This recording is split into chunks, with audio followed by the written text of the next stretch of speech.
Hello, friends. This is Stephen Kelly, aka Bald Beastie, the mechanics guy for 13th Moon Games. I'm just starting this off. This is the beginning of a series of videos.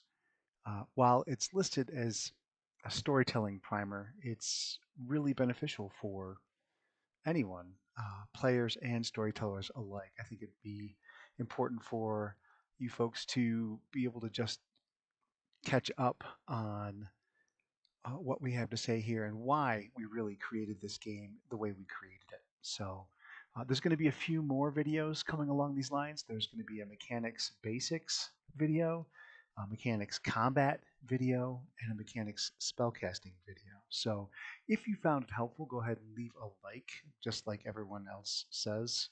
But you will come quick to understand that I am not a professional videographer or video maker on YouTube. I am using this to help create tools for you.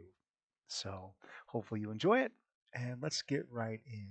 The idea behind this game and why it's designed, because you're going to get the book and you're going to be excited, because I'm excited. And you're going to go through it and it's going to look confusing. And you're going to say, why are things so ambiguous? Why are there no spells, no spell slots? Why is there no definitive, this is how you cast this spell? The main reason we designed formula flexibility, which you'll learn that as a term once you get access to the core book and start going through the mechanics section, you'll see the term formula flexibility. I use that term a lot. The idea is that there are any number of ways to come about to the same effect, while mechanically a formula is the same. It's your attribute plus your skill plus your sub-skill plus or minus modifiers. Mechanically, there's no difference. How it comes about is another thing. You can come up with any number of different ways to achieve the same result. And not just you as the storyteller, but also your players. I've had oh I've been playing D&D since I was 9, so since 1979, and you guys can do the math on that one. But I have found that the more rigid and the more uh, definitive how a character can accomplish goals a system is, the more I felt like there could be very few differences between characters. Everyone can do the same thing the same way. And so I wanted to break free from that because I feel like this game, one of the main goals is to incite creativity. And that's a big thing that I love about this system is that it incites creativity. Players can pitch or suggest roles, formulas for a certain effect that perhaps the storyteller didn't consider. And if it makes sense, hey, there's nothing saying you can't do it. In fact, the rules promote that kind of thing because mechanically it's just numbers and mechanically it's math. The downside to this formula flexibility and some of this ambiguity is that it's going to be a bit daunting because you don't know where you stand. But trust me, just coming up with formulas, making the rolls, you'll start getting a feel for it and it will come naturally. The idea is once you get the basic understanding of how these mechanics work, formula flexibility becomes your greatest asset. You can come up with things on the fly. Uh, you know, give me an attribute, skill, sub-skill roll for something that somebody's doing that they ask if they can do.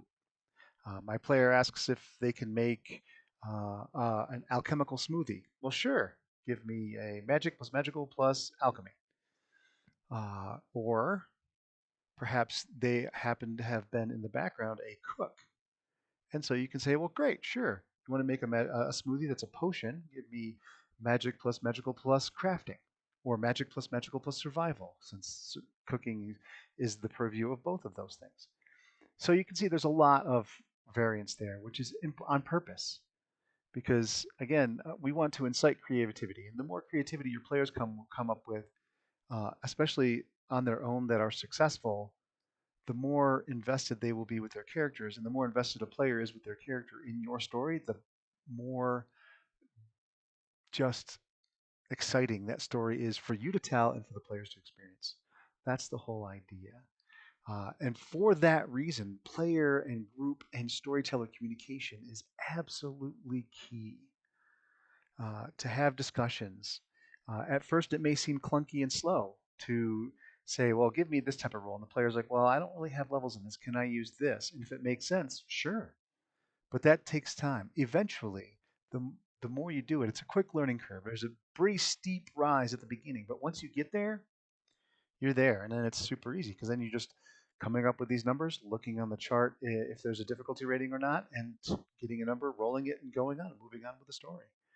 Um, so, and again, uh, to come back to that, when things are too restrictive, they kind of stifle creativity. Mechanically, there is nothing different between two witches from Coven and Crucible who are master alchemists. They could have the same traits, the same skills and sub-skills, the same attributes, but they can come about their alchemy many different ways. Like I said, you could have a witch who is an alchemist who makes her potions with smoothies. You could have a witch who makes her potions and works as a bartender. Mechanically, there's no difference between the crafting skill, the magic plus magical plus alchemy, or magic plus magical plus crafting. There's no difference mechanically between these two characters, but how they come about, how these characters create these things, how they tell their story as a part of your story is really what's important. And eventually, like I said, the once you start getting it, once you get past that big learning curve, uh, you'll see that it's going to be super easy. The important part, because it's telling the story, without having to keep looking stuff up. You know what these sub skills do. You know what these skills do. You know what the formulas are. The only thing you don't know, unless you can do math in your head, which if you can, that's awesome. That will only help you. I'm not that great at it. I often make mistakes, which is why I made the table. So as long as you have that table handy, you'll be fine. So that said, I hope this video helps you get excited and enthused about telling stories or playing in stories in Coven and Crucible. And we will see you in the next video.